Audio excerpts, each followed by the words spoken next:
Love is a risk. You give somebody the power to hurt you and you hope they will not misuse it. So give them your heart and say, do with it as you please. It's trust. And love is a risk. Love comes sometimes with betrayal. Sometimes this love comes with betrayal and hurt. Hurt is part of love. I know they didn't tell you from the start, but I'm telling you now, hurt is part of love. Love is a beautiful, beautiful thing.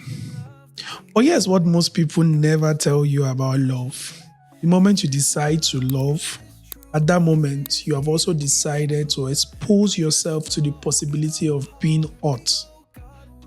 Betrayal is not what we expect when we give our hearts for love. But when it comes, it shakes everything. So the question really is, can you heal? If you can, how can you heal from betrayal? In today's episode, we'll be spending time to share a few steps that will help anyone who's going through a very difficult time in their marriage, or for one who has not gone through. Hopefully, you will not go through those, but it might give you steps for how you can navigate if you go through. One of the most powerful stories I heard from Joyce Meyer a few years ago was what happened to this couple. So they had 4 kids at the time, and they stayed in this place where the couples lived in this building facility, at the compound, and the wife's parents lives at the next door, just beside them. So they were together side by side as neighbors. And one day, while the wife was in the kitchen, it was a weekend. The wife was in the kitchen. The husband was somewhere in the room doing something. The wife, in her description of what happened, she heard a loud scream. And when she came out to see what was happening, she realized that her 3-year-old child at the time was run over by a dirt tractor. The child had left the house without her knowing and was going to grandpa and grandma's place, and grandpa, not knowing or seeing, had reversed and ran over the child. They did what they could, took the child to the hospital and trying to save the child's life, but unfortunately, the child passed. That plunged the family into, like every other family, grief. And they were trying to undo their grief, but they were both grieving differently. For the mom, she was always in the child's room. She couldn't stand. Just being in the child's room was closure for her, give her a sense of it was just helping her, or not helping her, but that's where she wanted to be at the time. And for the dad, he couldn't go into that room. He couldn't stand that memory. He couldn't just. He said, in his words, just walking by that door would trigger so much hurt and pain for him, while the wife needed to be inside there. So one of the time in that season, they got a new pastor in the church, and the wife was recounting. She had gone there for counseling. She was sharing what was going on with her, just trying to find help, strength, make sense of the entire situation. And this is years later, she was sharing. One other day, she went to see the pastor because the appointments were recurrent, and he kissed her. She said she didn't even understand what was going on. But he kissed her and said they should have another appointment, and she came again, and he kissed her again. Then they started having an affair. And because she felt so broken, she felt so worthless, because she felt so ashamed, as somebody who was incapable of taking care of a child, And she and her husband seemed to be grieving differently. Then they were drifting, even if they were staying the same home. It was just all the reasons for her that she just kept letting the affair happen. And, as the thing went on for 4 years, the pastor kept telling her that if her husband ever knew, he was going to leave her, he was going to take the kids, the many 3 kids from her, that not only would she not have lost her baby, she would have lost everything. So she just hung on there until 4 years later, she began to discover that, not only was this pastor having an affair with her, he was also having an affair with some other ladies in the church. So she summoned the courage and she made up her mind that she was going to go and tell her husband. And in her words, one of the things the devil said to her was, he will take the kids, just like the pastor had said to her, and you'll be left to nothing. By that point, she was just too deep and too broken to say she doesn't mind, but she has to tell him. So she called him and told him. And when she was done, she said she's packing her things and she's leaving. Then the first thing the husband said was, who is going to take care of the kids? That same very lie that was said that, she was going to lose them. And that stopped her track at the door. And the second thing the husband said was, one of the things he told her was they will need to deal with this together, but he doesn't want to know the details. And I found that very, very striking, because for most of us, when we find out that there's been betrayal, we are always seeking to know all the details. I'm just here to tell you that information will not help you any way, shape, or form. You don't need every little detail of how it went down. You don't need that. This is not a movie. This is your life. You need to know what happened, but you don't need to know how it all happened. So, when you see 1 Peter 4:8, the Bible says, above all, love each other deeply, because love does cover a multitude of sin, including betrayal. Difficult as it may seem, painful as it might look to be, heartbreaking as you can imagine it to be, but love does cover a multitude of sin.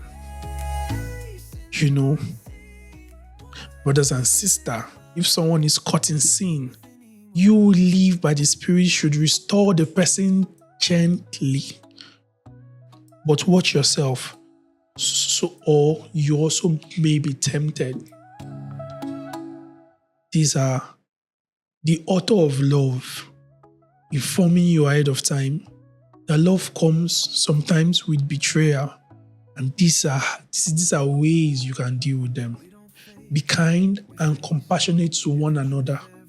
Forgive each other just as Christ forgave you. Do not let the sun go down while you are still angry, and do not give the devil a foothold.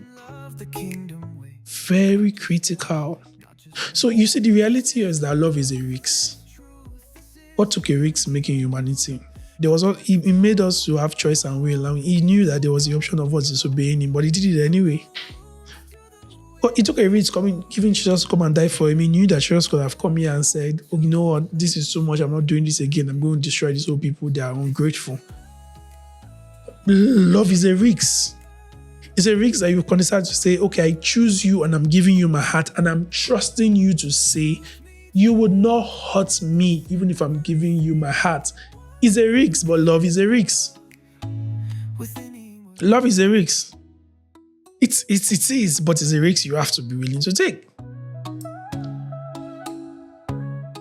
It's a risk you have to be willing to take. Love is a risk. So it's trust. You give somebody the power to hurt you and you hope they will not misuse it. But sometimes they do.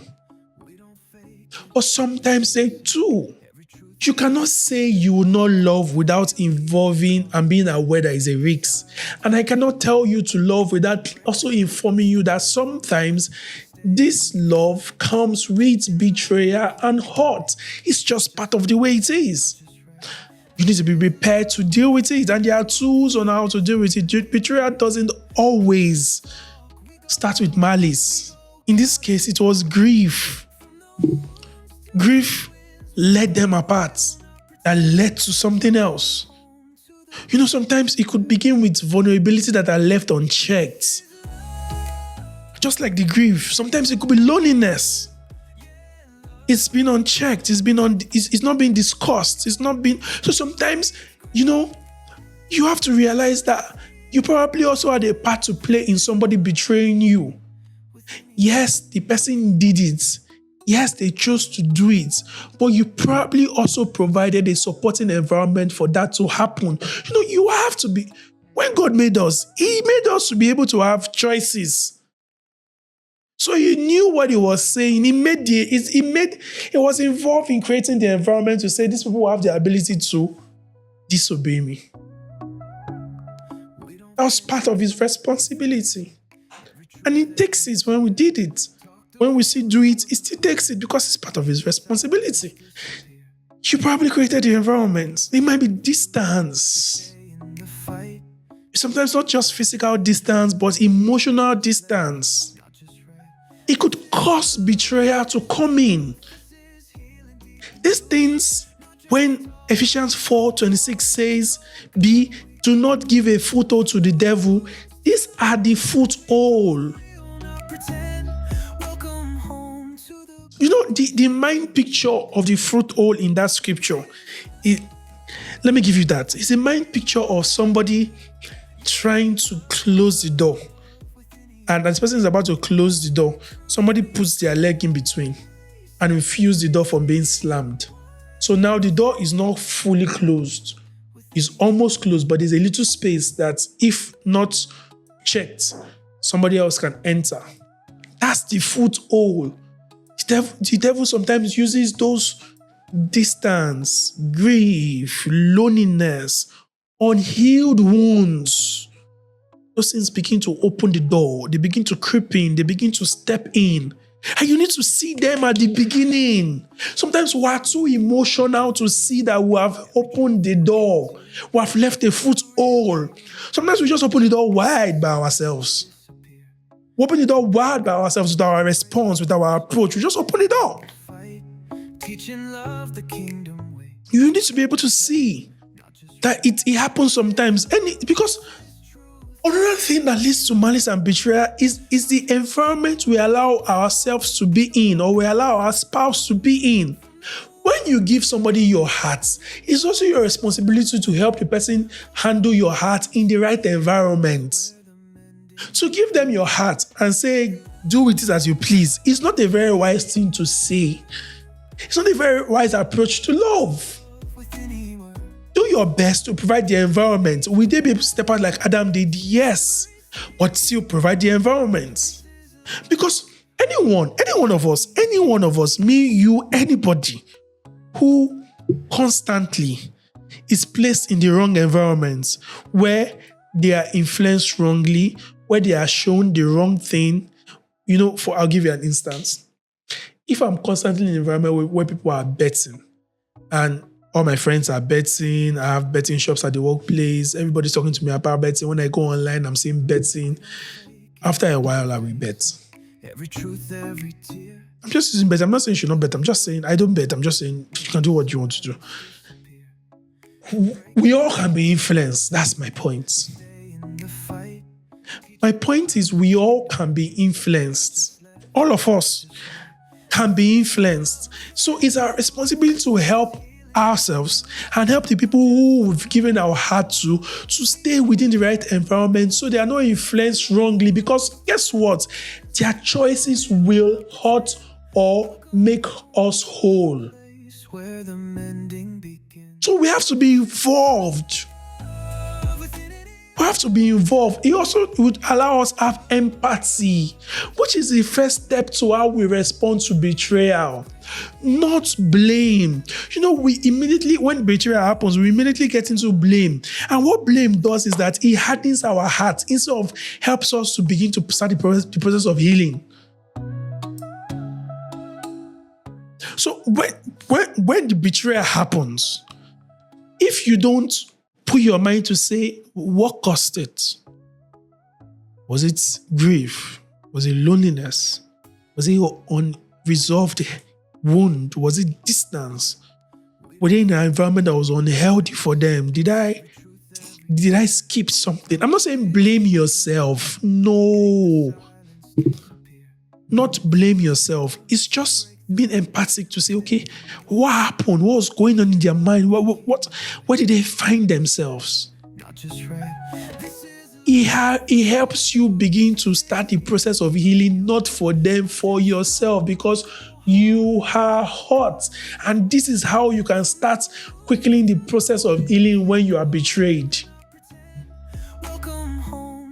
You're not taking on their responsibility for what they've done. You're not taking on the responsibility to even walk the path of healing. You are taking on the responsibility to get yourself healed. Oh, you missed something. Okay, they didn't say anything about it. Okay, you've noted that. It's that. So you ask why. What led to this? What led to this? Grief, rejection, loneliness, temptation. Okay. I see their viewpoints. They've hurt me. I'm not excusing the sin. They must do the work for restoration. They must do the work for repentance. But what I am doing with asking the why is that I am creating a space for healing. When you ask the why, you are creating a space for healing. What's your role again? You have your self-reflection, not blame game. Self-reflection. How do I position myself in the future to be better? You see, God didn't just make another human being after Adam fell. He found, okay, what's the next move? We need to send somebody else who understands this. Okay, Adam came as an adult. Okay, we need to send somebody else as a child. He grows the ropes. He's calm. And we're going to hope that this person makes it. It's just the approach. How do you go about it again? What do you do the next time? What happened to this? Did you over-withdraw? Did you over-compensate? Did you ignore? Did you fall short of certain boundaries? Did you see some? It's not that you are blaming them or you are becoming the victim. He's sitting down for you to see the big picture. It's sitting down and opening your eyes that, okay, you can see the big picture. That's what you are doing. You're letting yourself see the big picture. You're letting yourself see the big picture so that you are able to find not just restoration, but prevent such thing from happening again. That's just the role and the path and how it goes. And now you're able to position yourself to come to healing and wholeness quickly from the point of betrayal. It's of you to stew. Allow your heart become hardened. Allow unforgiveness to keep you apart. Break your love, break your life, break your marriage, break your wholeness. You find a way to find empathy so you can start your healing process to start quickly. That's the steps to take. That's the step to take. That's the first step to take. Your empathy leads you to this part. Then you begin to find the person who did this thing. Okay, are they willing to own up to their sin honestly? Are they willing to stop hiding? Are they not justifying it? If they are willing to repent, then it means they are willing to be healed. Because these are the things that begin to allow you put boundaries. When you do the first step of empathy, the next step is to find out that is this person willing to be redeemed? So you find out that because while you are being empathetic, the person needs to play their role for wholeness to be done. If not, you would have a role to be healed and be able to move on yourself. Wholeness to be done in terms of your marriage to come. as one, because it takes two for marriage to work. But even when they're not doing their part, it doesn't hinder you from being whole. That's why your personal empathy is important. So are they willing? Are they willing to get people to be accountable to? So the person who betrayed you must allow themselves the process of pain without bitterness consuming them. So healing starts with God before it starts with the spouse. So they have to go to God and find forgiveness and find strength. Then come to you and find that. You have to let them go seek that help from there first. You have to let them go find closure. Find that from God first. Then they come to you together. They find accountability. They find people to help them. Are they willing to put boundaries? Are they willing to take steps so that those things will not happen again? Maybe you were, they didn't used to tell you before they left or where they were going to now. But now the steps now say for every move you make, you have to send me a message. They need to be willing to do all those things. They can't say, you have forgiven me, we'll just go back to before. No, we can't go back. There's no before. There's no before. Once the thing is broken, the only thing you can do with the broken pieces is to create a new thing. You can't create the whole thing back again. The old one is already broken. That one is broken. So you can't be demanding that you go back to the old ways and system. That one is broken. What we can do going forward is create the new system that we can now use for the future. So are they willing to do that? So that's your part. And this is their part. This is their part. So you have this part to play for the healing for yourself. They have this part to play for their healing and for themselves also. So they do that. Then collectively, both of you now decide to rebuild. It might take a process. It might take a couple of days. It might take a few weeks. But you do your part. Your healing begins. They do their part. Their healing begins. Then both of you now collectively now say, okay, as we're working this part and this process, we can now collectively do this together. We can rebuild. We can rebuild. Because for your home to now be rebuilt, both of you have to collectively now do what is needed for your home. What are the steps? It will be different based on different situations and different individuals, but you're going to have the individual steps and you're going to have the collective steps. And you are both going to be willing to do both for you to be able to come out on the other side. And the beauty about it is that you can come out on the other side better. That's just the beauty about it. You can come out from the other side way better than you were before. If you allow it, if you don't, it might completely destroy you. It might completely destroy you. So you decide, open conversation, honest conversation, no secrets. You have that with yourself. Once betrayal is broken, you need to involve a wise, godly counsel. It will help both of you stay accountable. Even if it's just for a short season. A therapist, a counselor, a mentor, a spiritual guide, who can help people walk through your individual emotions and your collective well-being. You need to find that. There are so many ways you can. So because both of you are going to heal differently. One person might want to sing, one person might want to write, one person might want to go visiting, one person might want to talk a lot. So you can both find that process for each other. Not just right. The next thing you want to do is to create new boundaries. Like I said, what has been broken is gone. So you're not building something new. So the new boundaries is supposed to make you people more betrayal proof, or at the least that mistake is not repeated again. Because if you keep betraying me and I'm staying, I'm the one who is a fool. I'm the one who doesn't even understand what love is in the first place. So you put the things that makes it not to repeat itself again. That keeps you guarded. That keeps you covered. That keeps you whole. That keeps you, sane. Then you rebuild trust through small, consistent action, not just words. Both of you are now doing it. You're not doing what is needed. You're not doing what is needed. The person is putting their picture, putting your own part. Both of you are just adding. You're just adding. You're just adding. You're just adding. You're just adding. Daily, little by little, you're doing the thing. You are doing the thing. You are doing the thing. You are doing what you're saying to do. Then all that reconstruction is done, and you're going to have a brand new home, live marriage.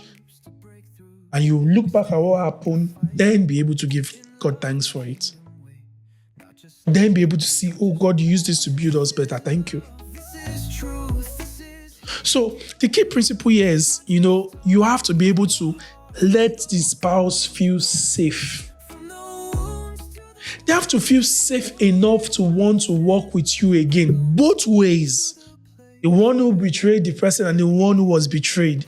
You have to have room in your heart that makes the other person feel safe enough to want to continue, to want to trust, to want to rebuild.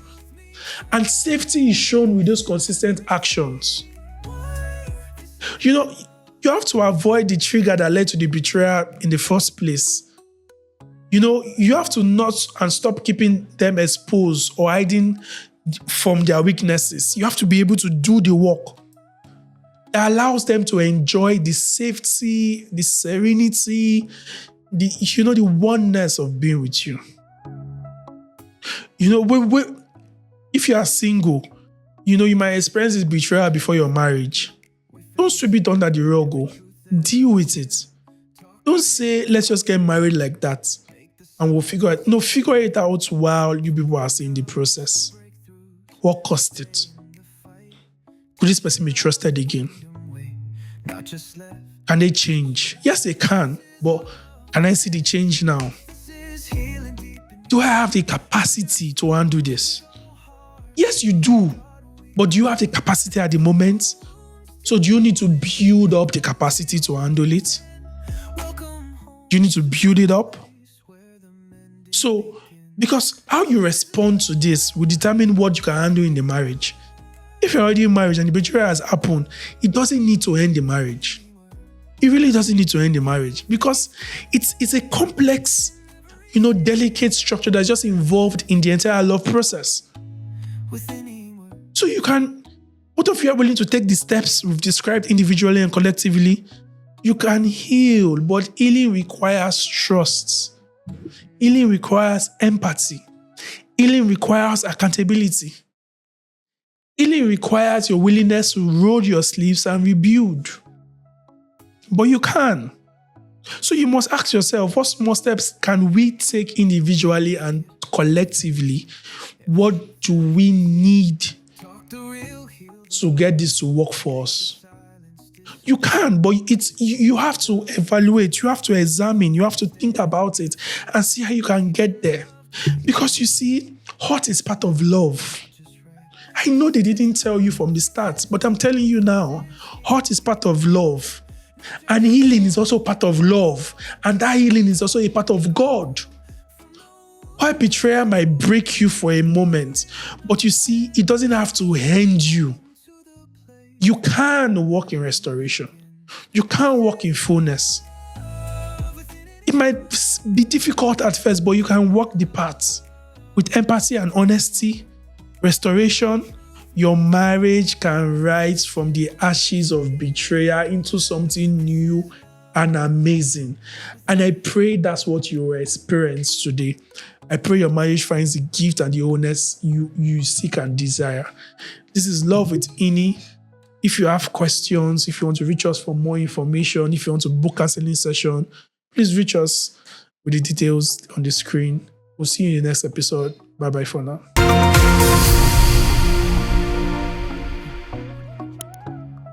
We don't fake it, we face it. Every truth, every tear. Talk the real, heal the heart. Make the silence disappear.